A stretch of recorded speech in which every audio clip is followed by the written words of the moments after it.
Operation സിന്ദൂറിൽ ഭാരതം 5 പാക് യുദ്ധവിമാനങ്ങളും ഒരു നിരീക്ഷണ വിമാനവും തകർത്തെന്ന് സ്ഥിരീകരിച്ച് വ്യോമസേനാ മേധാവി എ.പി. സിംഗ്. പാക് പൈലറ്റുമാർ കൊല്ലപ്പെട്ടതായും സ്ഥിരീകരണം. ഭാരതത്തിന്റെ പ്രതിരോധ സംവിധാനങ്ങൾ അസാമാന്യ പ്രകടനമാണ് കാഴ്ചവെച്ചത്. 90 മണിക്കൂറോളം നീണ്ട സംഘർഷത്തിൽ ഭാരതത്തിന്റെ കരുത്തിൽ പാകിസ്ഥാൻ വിരണ്ടോടി. ആക്രമണം തുടർന്നാൽ രാജ്യം പോലും ബാക്കിയുണ്ടാകില്ലെന്ന് തിരിച്ചറിഞ്ഞതോടെ DGMO ഫോണിൽ വിളിക്കുകയായിരുന്നു. ഇതോടെ ട്രംപിനും പരോക്ഷ മറുപടി നൽകുകയായി ആണ് വ്യോമസേനാ മേധാവി. ബംഗളൂരുവിൽ മുൻ വ്യോമസേനാ മേധാവി ലക്ഷ്മൺ മാധവ് കത്രയുടെ 16ാമത് സ്മാരക പ്രഭാഷണത്തിൽ സംസാരിക്കുകയായിരുന്നു അദ്ദേഹം. Got intelligence report on the night, that ninth evening I will say, that they are planning something big, and next 48 hours are very critical. We also decided that if they attack any of our installations, military installations, we are going to reply with military. And sure enough, this time we had their attack on our airfields with not only just loiter munitions, some of long-range weapons. Their aircraft tried to penetrate our defenses. Our air defense systems have done a wonderful job.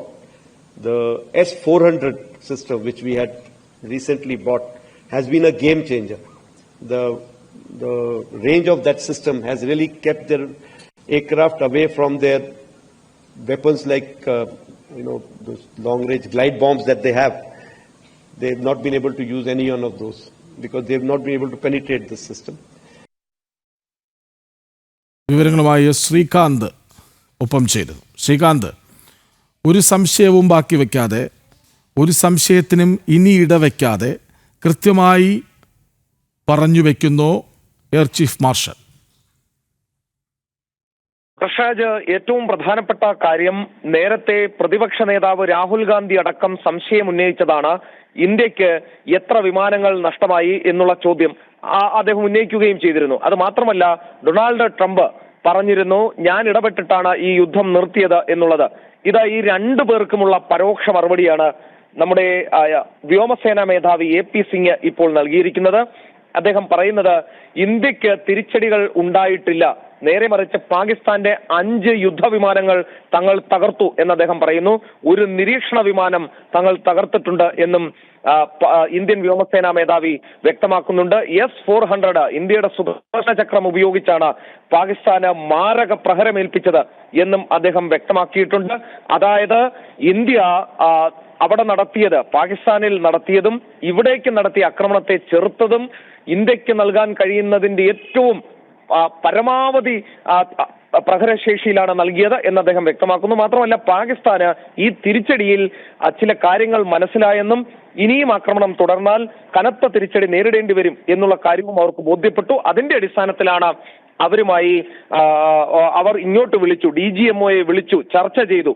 ഈ കാര്യത്താലാണ് പിന്നീട് ഈ യുദ്ധം നിർത്തിവെച്ചത് എന്നുള്ള കാര്യവും വ്യക്തമാക്കുന്നുണ്ട് നിലവിലിപ്പോൾ. അതായത് വ്യോമസേനാ മേധാവി അർത്ഥശങ്കയ്ക്കിടയില്ലാത്ത വിധം കാര്യങ്ങൾ വ്യക്തമാക്കുകയാണ്.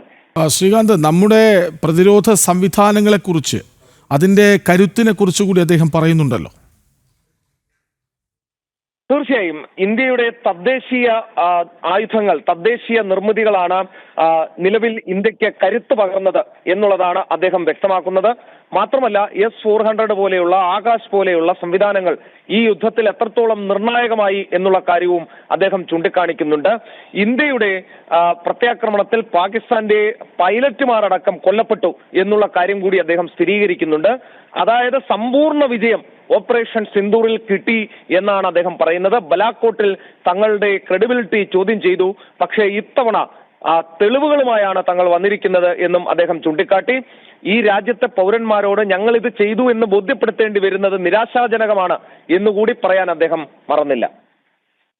ഓപ്പറേഷൻ സിന്ദൂറിൽ ഭാരതം 5 പാക് യുദ്ധവിമാനങ്ങളും ഒരു നിരീക്ഷണ വിമാനവും തകർത്തെന്ന് സ്ഥിരീകരിക്കുകയാണ് വ്യോമസേനയുടെ മേധാവി. ഇന്ത്യയുടെ പ്രതിരോധ സംവിധാനം അത് എത്രമാത്രം കരുത്തുറ്റതെന്ന് വ്യക്തമാക്കുന്നുമുണ്ട് അദ്ദേഹത്തിൻ്റെ വാക്കുകൾ. ഏതായാലും പ്രതിപക്ഷ നേതാവ് രാഹുലിനും അമേരിക്കൻ പ്രസിഡന്റ് ഡൊണാൾഡ് ട്രംപിനും പരോക്ഷമായ മറുപടി കൂടിയായി ഇത് മാറുന്നുണ്ട്. വിവരങ്ങൾ നൽകുകയായിരുന്നു ശ്രീകാന്ത്.